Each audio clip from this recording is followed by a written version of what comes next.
What's going on, everyone? So, here's the situation. Obviously, today's free agency day. You probably clicked on this. We are going to talk about the signings that have taken place. That being said, this is going very slow because of the flat cap and everything like that. So, we have a little bit of news. We have a few signings, but no major names have went off the market. Now, I am in a time crunch. I have not long, and I have to be ready to leave here. So my plan is simple. I'm going to be recording this right now. We'll talk about this little bit of news. I'm going to keep tracking it as the days go on.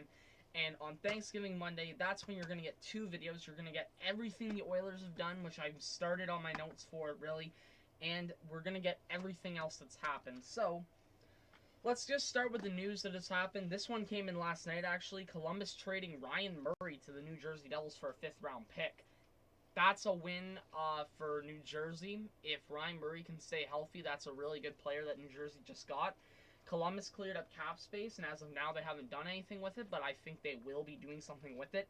I wouldn't be surprised if they made a play at Taylor Hall or maybe even went for an offer sheet, and if it doesn't work out, oh well, we have this extra cap space. Then we have Vegas trading Paul Stastny back to Winnipeg in exchange for Dahlstrom and a conditional 4th-round pick in 2022. Again, this is a very similar trade. Vegas gets out from underneath the cap and gets that cap off the books. And that's hopefully to get Pietrangelo, in my opinion, for them. Meanwhile, the Winnipeg Jets acquire a second-line center to play with Patrick Laine and buy Cole Perfetti time to be ready to be an NHLer. And the final piece of news, Tyler Johnson waived. This is an interesting one. We don't know if it's for the purposes of buyout or for somebody to claim or what it is, but he's most likely not going to be a Tampa Bay Lightning member.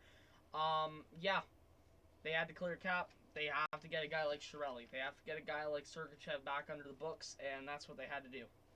When it comes to actual signings, I'm just going to run through here. We're just going to say the name and the player, and then we have a few special ones I do want to talk about.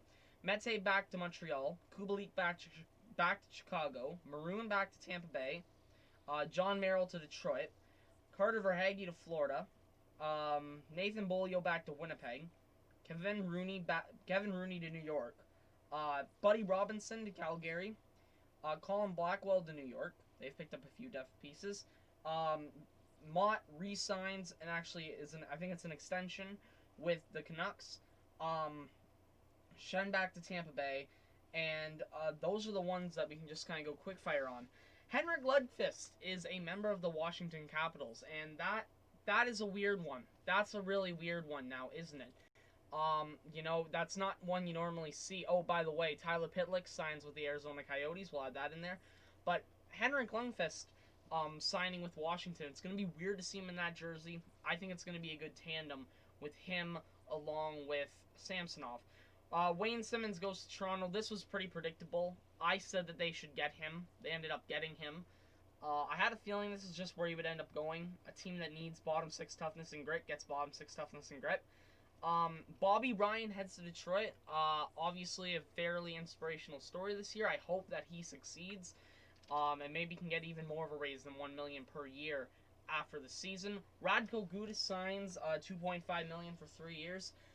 I think there is going to be a defender on the way out from Florida. I just look at who they've picked up. I look at who they have. I think there's going to be a move there. You have Minnesota signing Cam Talbot to a $3.6 million per year deal for 3 years. Minnesota continues to surprise me and have me questioning, because one moment they're rebuilding and the next moment they're adding. I don't know what they're doing. I don't know if they're trying to make the playoffs or what, but Cam Talbot to Minnesota. Braden Holtby goes to Vancouver. Jacob Markstrom, at this point, it's rumored and pretty much said that he's going to go to Calgary. We just don't have a cap hit or an actual extension announced yet. I am checking to make sure if anybody else does sign throughout. Pierre LeBrun is now reporting Mark Jankowski has went to Pittsburgh, so that's another minor move in my opinion. But yeah, Braden Holtby, it's not a no-move clause deal. I really feel like with Braden Holtby, we're going to see a situation. He plays there 1 year, and then they put him up and let Seattle have their choice to take him. And if Seattle want him, great. If they don't, you keep Braden Holtby for the last year of that deal. But yeah, very interesting move there by Vancouver. Then you get to Anton Hudobin, re-signing with the Dallas Stars. I think that's a good move for him. Nice little contract as well, $3.5 million per year. Nice little raise for him. Yeah, him and Bishop is a good tandem. Let's keep it that way. Matt Murray is signing with Ottawa. $6.25 million per year. Matt Murray's a good goalie. He did have a down year though, so that's a bit of a risky contract to throw out there. And it also makes Robin Lehner's contract look incredible. I mean, Robin Lehner signed a deal where it was $5 million per year for one more year. Like, that's a really good deal. And finally, the last one I have here is Alexander Wenberg signing with the Florida Panthers. Again, a low end buy, but if it works out, it works out for him. That is it. That is it for now. Now, I assume the moment I hit stop recording, Pietrangelo, Krug, Hall, and all the other big free agents will be announced, because that's just how this is going to work. But I'm going to be bringing that to you on Monday. The Oilers have made a few signings. Nothing really that I need to make a video about today, in my opinion.